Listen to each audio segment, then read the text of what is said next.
Once again, we're at the Carnegie Library in Willits. I'm William Ray, W.J. Ray. The Carnegie Library has become the Willits Community TV studio. And Andy Wright, the manager, has recorded hundreds of videos. And this is one more to the group or the discography that I've produced. Most of the poems come from my website, wjray.net. And this set is autobiographical in theme. I skip over years and many events. With a life of 80 years, a lot of things happen that you don't write about. These are things that I memorialized in words. Incidentally, in other videos that I've produced, the comment section included rather than on the theme, included the question, how does a man who's so well dressed produce such idiotic language? So I want to say right at the beginning, wardrobe supplied by the Willits Senior Center thrift store. And I hope there'll be no more comments about clothing. We're going right to the heart, or we're headed in that direction.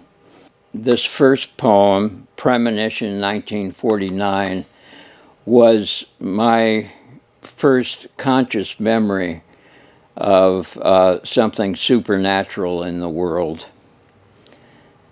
When I was the world and of it too, the roiling clouds transfixed my eye as I stood amid the dense power-colored steel dust blue. It lit again, then exploded. Gray horses, 5 miles high, flew on enormous and wild-eyed, racing to obey the thunderclap approaching from my other side. Next poem, called Elegy. We're skipping 15 years to when I was about 20, when a relationship I had, we lost a child, which drove me mad for quite some time. And then I met a woman and eventually married her, and this is the subject of the poem. The greatest passion, the tiny room, birth in the heart, death in the womb, not to follow the clouds, fly past the moon, not to walk the swelling earth or run, breathe cold air, get older, comb gray hair, things denied my son. A woman touched me, and I healed. She, in garments of suffering, splendorously styled, saw a seeker with no Messiah, and she smiled. I'll sail the cold sea of Georgia in a light wood boat, eat life like newly baked bread. I'll go back to San Bernardino and find my friends. Hear words another has said. I'll lead a life as others have led. That marriage brought us the blessings of children, and this is a poem about our firstborn, Hannah. I can see my baby sleeping. I know how she will look dead. Hooded lids in an Egyptian head turn for what I cannot see. The small arm extends toward something that is past, and even so still lingers by her bed. Her bones are light, 3 weeks in our keeping. She joins and leaves the other worlds. They weave her still in a blind, sure, airy loom.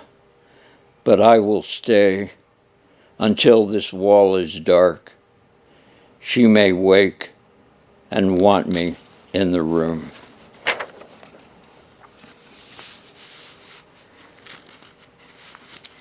This next poem, The Prince in the Labyrinth, was a dream, and I transcribed it just as it happened in dream form. It's not a poem, it's prosody, but it was very meaningful, very moving. The Prince and the Labyrinth. Incidentally, I grew up in Washington, D.C. The streetcar mentioned was one of the Washington, D.C. streetcars. In the well-lit streetcar toward the back, the mother patiently explained, "But why are you marrying him?" the young son asked. "Because we're alive, because I love him. Before I wasn't sure, but now I'm sure." The child continued to not understand, but knew he had won most of the field of her heart. The lights failed and brightened as the streetcar trident sparked in the darkness, and the bulging machine ground on the rails transiting a corner of the capital city's downtown. The subject of this conversation could not be evaluated immediately. He was short and halt of speech. His hair sprang in unruly curls, oblivious to wartime fashion, the slick, cropped, businesslike hair of killing men. He had been a pilot who, when shot down behind enemy lines, had crawled back because his left leg broke in the crash. Now he was of some importance to the Secret Service. He had proved an ability. Related to it was his kindness to women. Few understand the laws. Since the Secret Service provided all education, comfort, and most excitingly, a car, there was glamour to live in the city. Its chaos, its tumult rose not from trouble, but from energy. Crowds surged in waves from out of the ground, hurrying up the subway stairs with not a glance upon each other. The variety of crowds, their swift change of events and direction, were akin to the shiftings and coursings of birds. What is one's own in that place? Put something down, another takes it up, for it belongs to both. As the finished painting's colors were once granules of wheat or rock. The traffic ebbed and tremored, thunder made a melody, fast, deep, but not sinister, that continued to play when the war came to an end. The pilot no longer drove to unmarked buildings downtown in the black sedan. Its doors flipped open together on either side like wings that paradoxically spread at the end of flight. He was a confectioner now, an ice sculptor. He moved about huge forms of translucent statuary as their servant. The extravagant swarmed to the warehouse to buy from Hephaestus, and he received their acclaim in the knowledge even stone must vanish one day. The son had accepted that his mother would stay with him, and actually rejoiced that he himself was now a prince of the city. They could go, but he would not yet. While wandering in a crowded section of the city just after dusk, he found he was lost. Shoppers and celebrants warmed the moment. The high brick tenement buildings vibrated and echoed music. It was summer. He realized he'd left a navy jacket behind at a party, while the long light of afternoon faded to delighted dancing and talk of new safety. He needed the jacket now somehow. So far into the boisterous districts, he couldn't say where his treasured car was, and he had neglected to say goodbye. The teeming civilization of streets, humanity, their food and raptures surrounded him. People looked his way, did not look, moved on, reappeared to recognize his distinct carriage and intent, saying this was he and no other. One, then more voices gathered from inaudible to the level of imagination, then suddenly discerned, so the sound was real, calling to him. He could hear them call his name. The syllables formed a heartbeat and a passage through the city streets. Now he had come upon higher ground, to cobbles from the ancient city that became the modern, where loomed a high cathedral. Under the first buttress lay an approach, or courtyard for the believer, and here were his parents, sitting on a huge wagon, restraining godlike horses, and looking to him with the hypnotic light of happiness.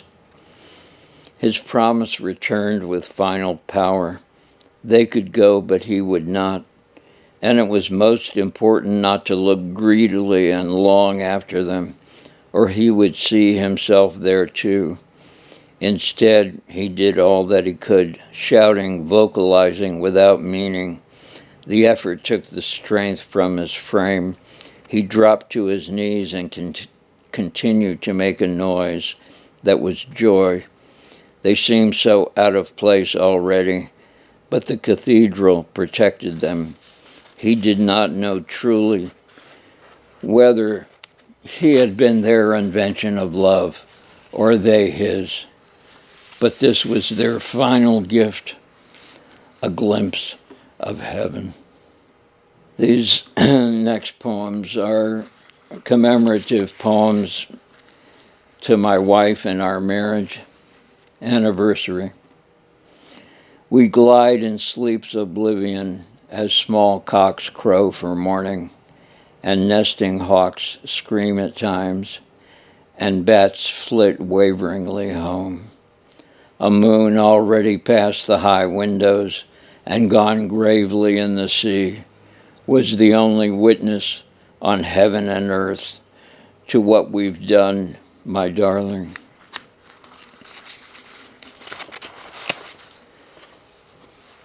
This poem, Manhã de Carnaval, Day of the Carnival, comes from a Portuguese song. It is morning of the carnival. Morning to morning is life always.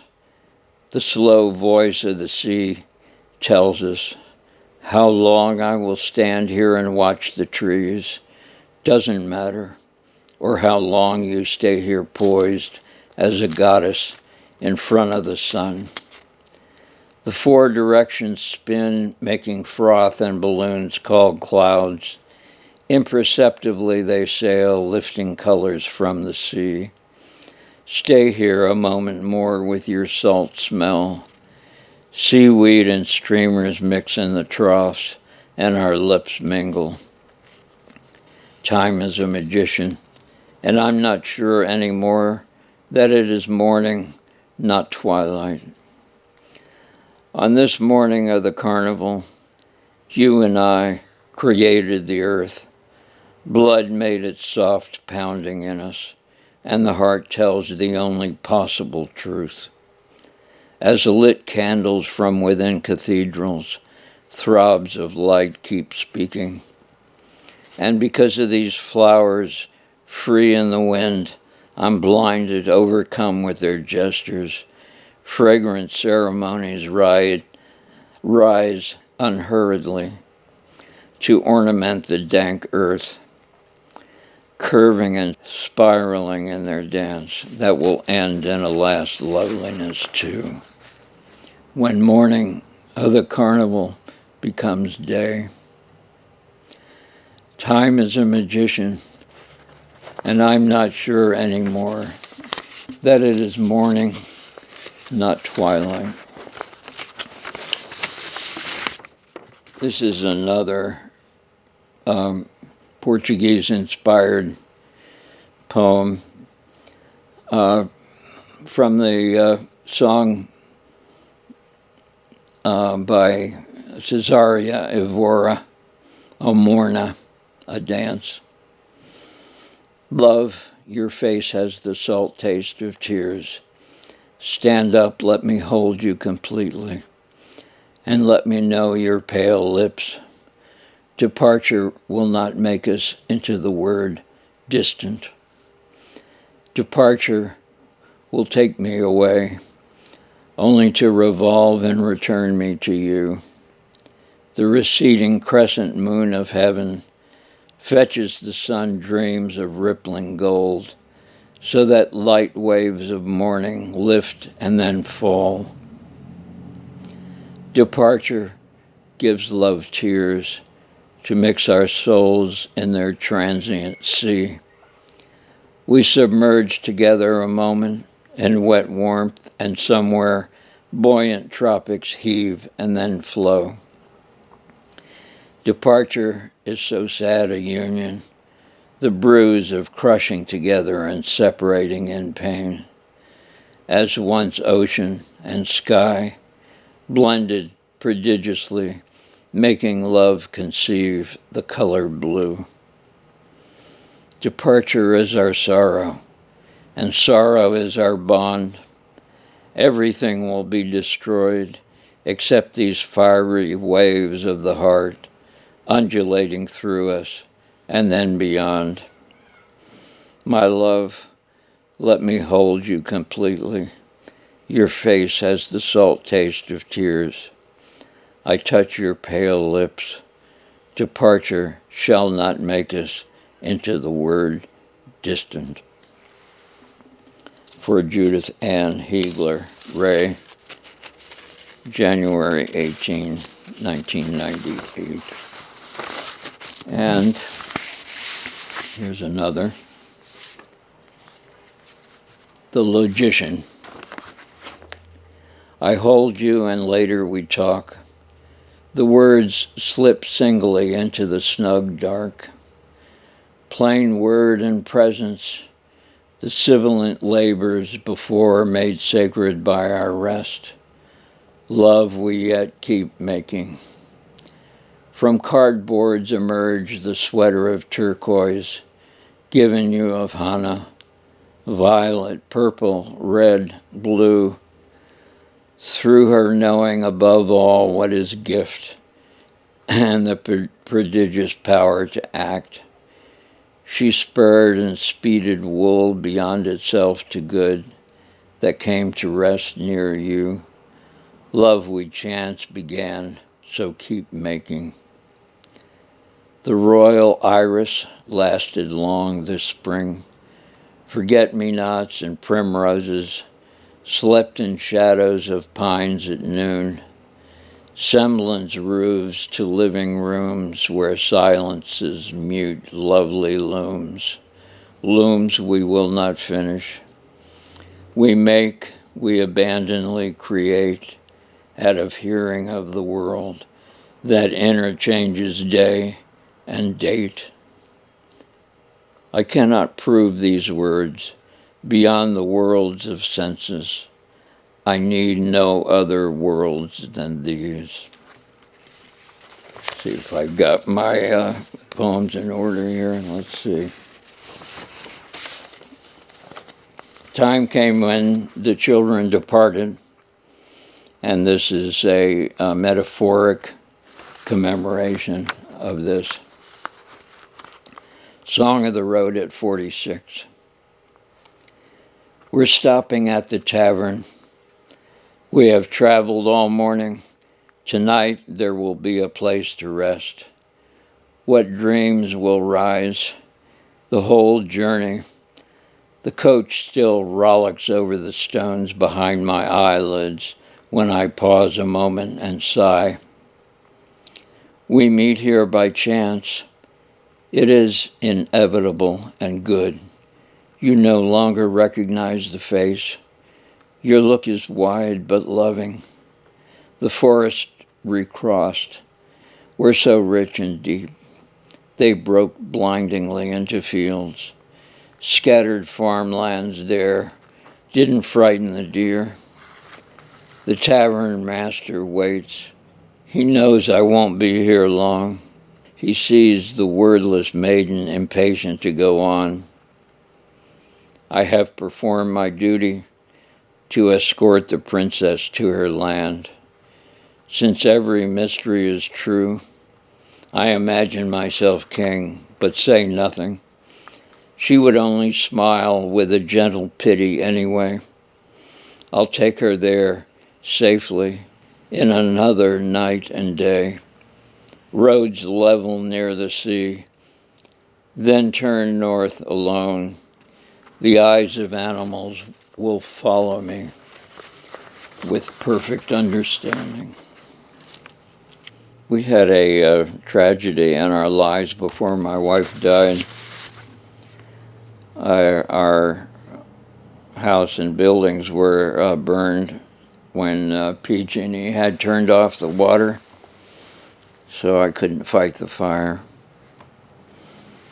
So this is an inventory farewell in the wjray.net website. It's Song of the Road at 76. Goodbye, Siamese Kingdom shipping chest that Edith Walker had sent ahead.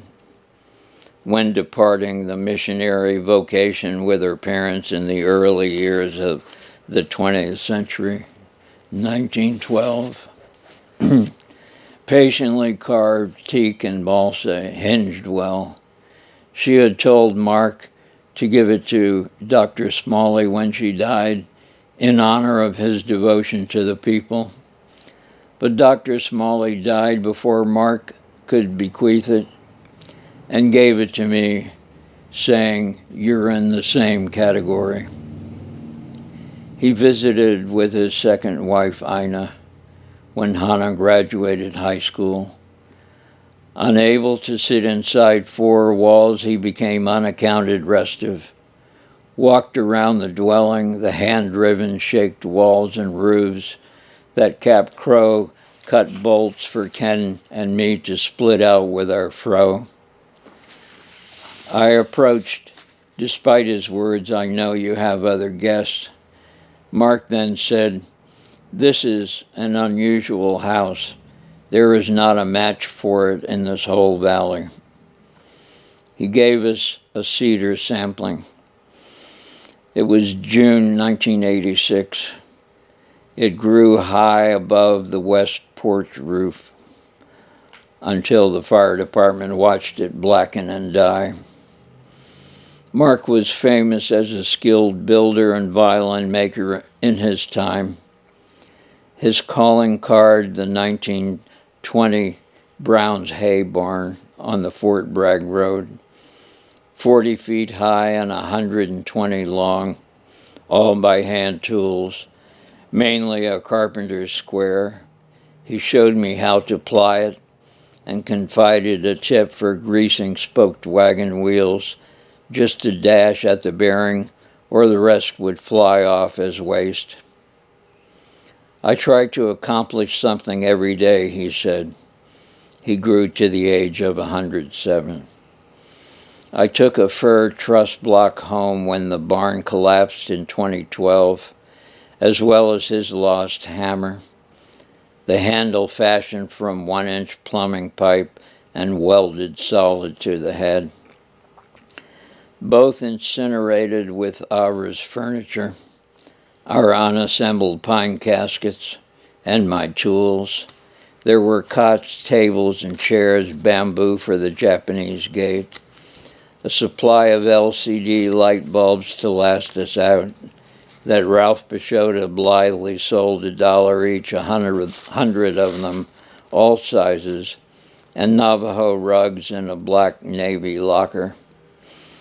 I kept correspondence in the laundry, dating from high school friendships and from the transiently grand figures of the age. Carole King, in praise of a concert review I wrote. Robert Bly, about a poetic figure I wrote. Linus Pauling on visiting Willits, when I stipulated only with his wife, my East Side Roads Lorraine Caves classmate at the University of Oregon circa 1930. Eric Erickson, writing of Gandhi from India. Richard Feynman, with a copy of his presentation to NASA about the exploded Challenger. Francis Edmonds, greatest educator of the Steiner movement, telling me I was a speaker. Muriel Sparks, receiving my thought, sent to her home in Umbria, that later reappeared in a novel. Robert Frost's fountain pen signature above stopping by Woods on a snowy evening that Flora Nichols Kibert asked of him for my sake at a Redlands University reading circa 1960. Lipstick letters from Sharon Dubiago. My Hebrew school classmate Neely Cherry's college friend. From Miriam Patchen, along with her husband's batiks, his books, and his LP recordings, with her dedication to the Rays. One screen saying, to whom these village fires still have meaning, may your own most secret animal of light come safely to you. Thank you for the light, Miriam and Kenneth, across life and death. You taught us to freely cast the coinage of our days and abandon ourselves to love. Notes from Gary Snyder and Ursula Le Guin, the graceful autograph of Henry Miller, the elder Charlton Ogburns, who had discovered the true author of the Shakespeare canon. Josephine Miles, Richard Roe, who discovered that 16th century Italy had been captured in amber by Edward de Vere, that true author. Elizabeth Clarer, who went to another solar system and later died from the strain. Adlai Stevenson's literate autograph. A note of thanks from fellow Washingtonian Frank Rich, the era's most prescient thinker and stylist. Jimmy Carter's autograph. A lifetime subscription to the Nelson Report, the government's insider report from my cheerful, brave UC pal Chris, reincarnated from the Civil War. Sheldon Wolin, first among equals, greatest American political philosopher. John Shar, Hannah Pitkin, Diana O'Hare, Denise Levertov. Barry Powell, translator for his generation of the Iliad and Odyssey, following Fagin, Hughes, Lattimore, Humphrey, Lawrence, Pope, and Chapman in theirs. Isaac Bashevis Singer, Harry Golden, Rabbi Norman Feldheim, who told me the sacrificed Isaac was my spirit archetype, and Isaac in Hebrew means he will laugh. Joanne Kiger, the Zen poetess. Jaime de Angulo's daughter, Guimar. Philip Whalen's thank you postcard included in a chapbook, both left for the taking at the Willits Library. Siegfried Sassoon's subscription in small green characters, the faded book Judith found in an Ojai antiquary. The years-long correspondent with the greatest living Renaissance scholar, Alistair Fowler, living anonymously in Edinburgh. 8 books quoting my research about the Shakespeare canon's shadowy author, 3 acknowledgments, 2 dedications, and a finely watermarked letter from Prince Charles' secretary, noblesse oblige, that I was, quote, so kind to write His Grace, end quote, about England's Stratford bamboozle. Art from Nan Trickler, Barry Eisenberg, John Solo, David Kibir, William Kibir, Dan Roberts' photograph of a cherry sapling, Through the Ancient Knothole of an Oak, Donna DeTerra, Zohar Zaid, Shimon Romi's Israeli Calendars, Eileen Richards' Joshua Trees, John's Music Paradigm, Sarah Romy Mann, Anton Lignell, Catherine Sharp, Sanford Durbin, Jens Feld's Linoleum Prints about his Lapland Arctic childhood, Daniel Marlin's watercolors and paintings, Chagall, Van Gogh, the engraved impression of a Rembrandt landscape, Mary Norbert Cortez' poem, Hotel California, Guy D'Angula's portrait of a lone tree in Alta California, the privileged Hopi ceremonies later painted by Mary Dumas, O beloved Berkeley neighbor, Mary, who along with the then unknown Georgia O'Keeffe in their separate Model Ts, ranged the New Mexico wastes, painting earth and sky. They visioned heaven's pantheon of grays, blues, and earth and mauves mingled by the wind. The sky blue marble given to me of Linden Knoll, retrieved in the lint of the dryer screen on October 27, 2019. Shoes from Churches and Maxwell's, officers' boots, one bloodied at the ankle, and the oak shoe trees from World War I. The rare John Loeb Portmans that I'd worn to visit Judith at Howard in my best clothes, with a linen handkerchief the day before our material world suffused in the valley air. Begging the question, did I seek fine shoes because I had none as a child in the late 40s at Elk Ridge, Maryland? The Babe Ruth signature baseball bat, the walking stave given me of Alexander and Emma, the baseball autograph of Joe DiMaggio, Ted Williams, Warren Spahn, Sandy Koufax, Hank Aaron, Brooks Robinson, Hoyt Wilhelm, Joe Necro, Stan Musial, Don Larson.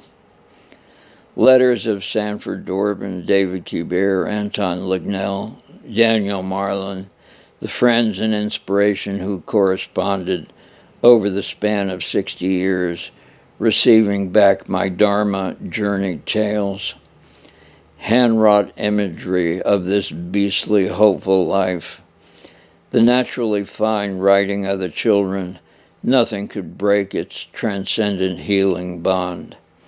Hearts to hands to ours, light paper made eternally strong.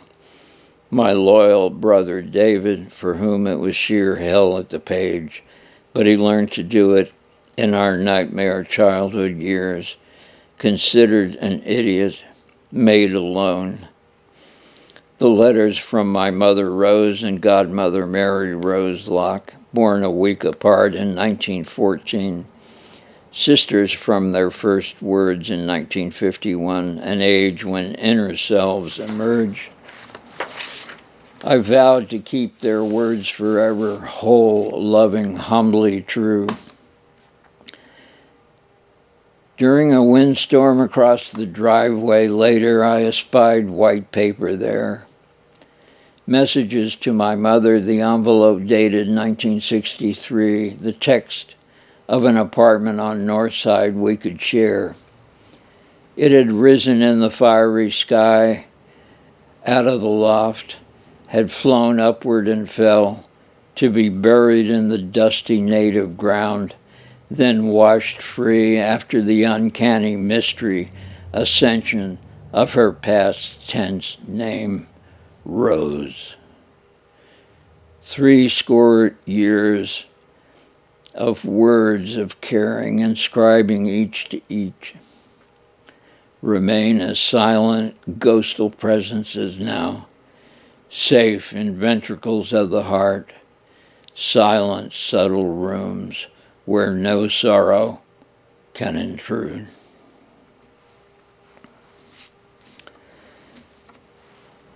Another uncanny incident from that, following that fire, had to do with a Polish writer who wrote the poem, not the poem, but the account, The Long Walk, about escaping from the Gulag and leading a group of prisoners to India, and they survived.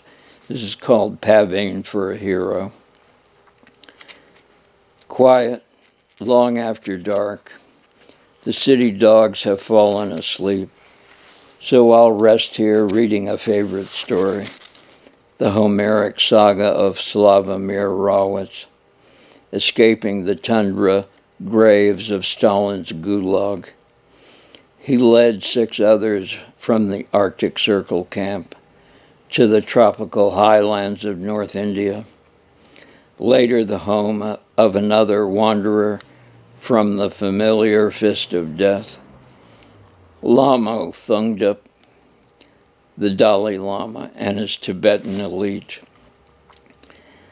The chapter scene was a heated log cabin, the commandant's, who did not comprehend his new Telefunken radio set, so had called among the prisoners for a repairman, who became Slavomir, admitting later he knew nothing but remembered the set his parents used in Poland. As he worked on the radio, tracing the coils, they conversed in Russian, his mother's native speech. The commandant, Russian-speaking wife, was there, the first woman he had seen in years. It was she who gave him courage to escape Siberia, fleeing south 4,000 miles on foot. When my wife read his tale the first months of our meeting, she discerned my soul and the prisoners were karmic twin. She visualized me leading the trek to freedom and decided to stay with me until the end. I knew the author of the story. Moved by his anguish, I wrote, care of Constable, the English publisher.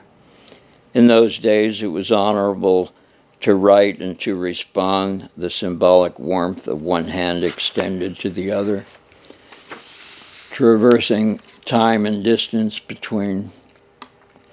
And he replied in a British-style tissue envelope. I did not have the nerve to open at the post office, but delivered home to give Judith. She read it aloud and showed his sketches of the Yeti, whom the escapees had seen while crossing the Himalayan fastnesses. Rawitz thanked me for the international money order I had sent to support the Polish orphanages he helped, with funds from the book The Long Walk, that had not been out of print since 1956. He confided the reason for their tenacious deed. We had to get away, was what he said. We corresponded several times in the course of years. He wrote he was too old to make me a complimentary walking stick. He had wrought as symbols of his epic trial, and died that year soon after his wife in England, their home, the home of his exile.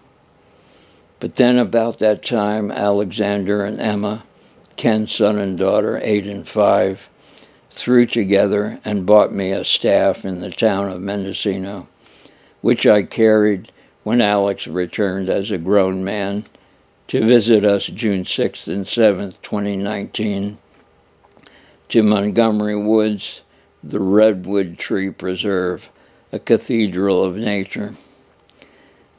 30 miles south of Willits in a verdant gorge between two westward mountain ridges. Alex insisted to sleep in the sauna I had recently built, in part to welcome him to his father's first home and his grandparents' last abode on that side of the lineage. He bedded on the anteroom's raised platform of bare redwood boards with tiny windows north and south, opposite the sauna door, and the roof sloped to our height, not too tall, of the 7 by 7 foot chamber that warmed past 90 in a trice when I tested the wood stove later in the season. Judith went to see it only once and said, "You're a good builder." The stair steps down and up again exhausted her. Her breath labored for hours, saying, "You don't know."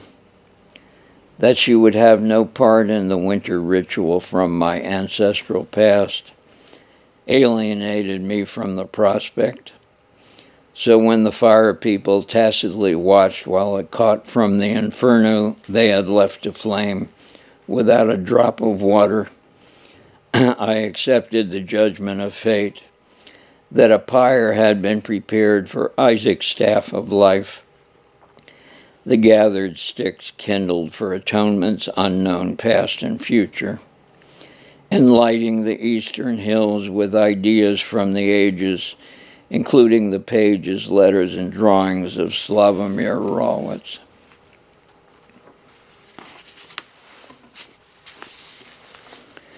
Who, like Isaac and Ishmael, escaped alive only to tell thee.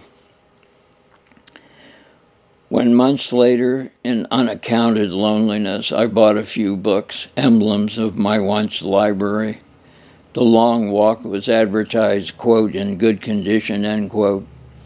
It arrived from Nottinghamshire, Slavomir's region, but with his autograph on the title page and the salutation, "With best wishes," as though death has no dominion upon winged spirits' incomprehensible flight.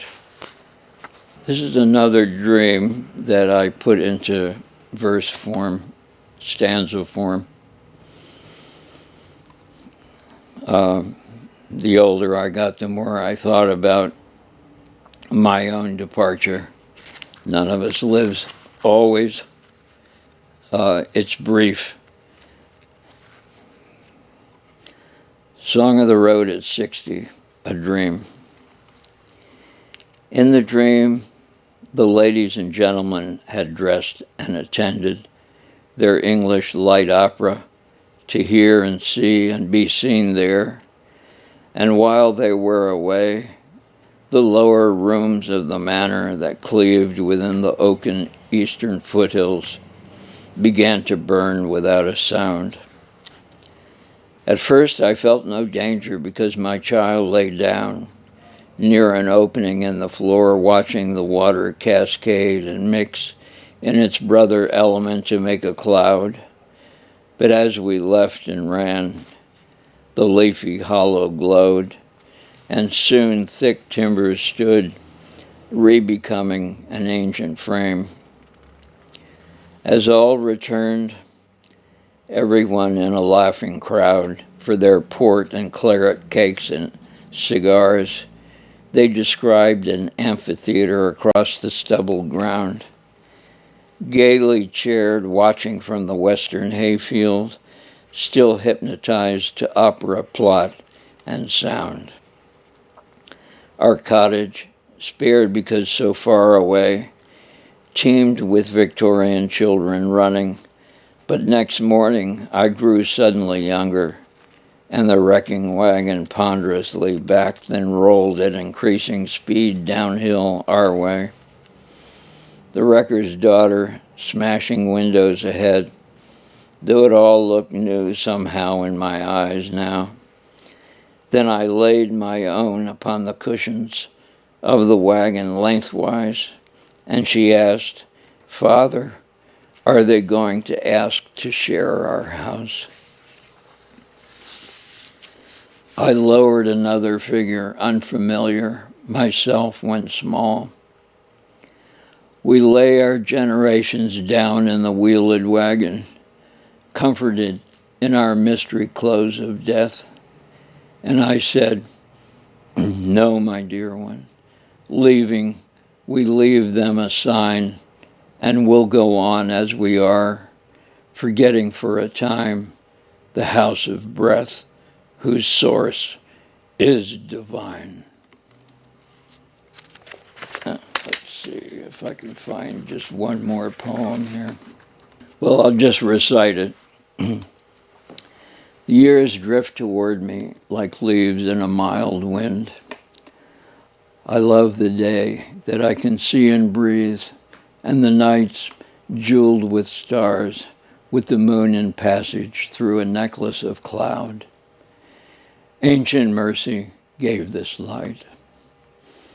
In summer, locusts bow, chanting to the earth as it swells and pulses with heat.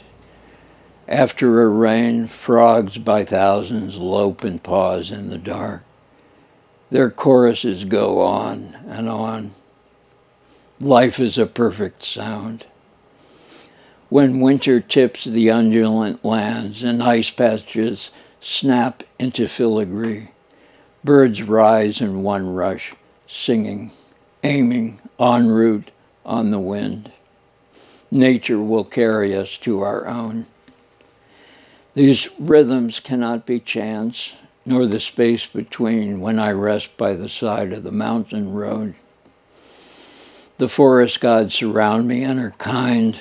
They abide somewhere in the trees, but I rise and freely go. When all this is done, and I am no one, walk outside and look at the stars, at the prodigious waters, at lightning far away.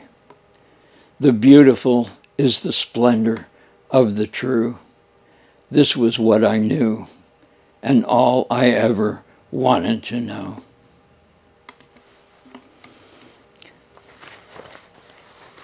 I'd like to dedicate this reading to the memory of a dear friend who recently died, Marvin Wagner. He'll help me building the house, as his brother Glenwood had.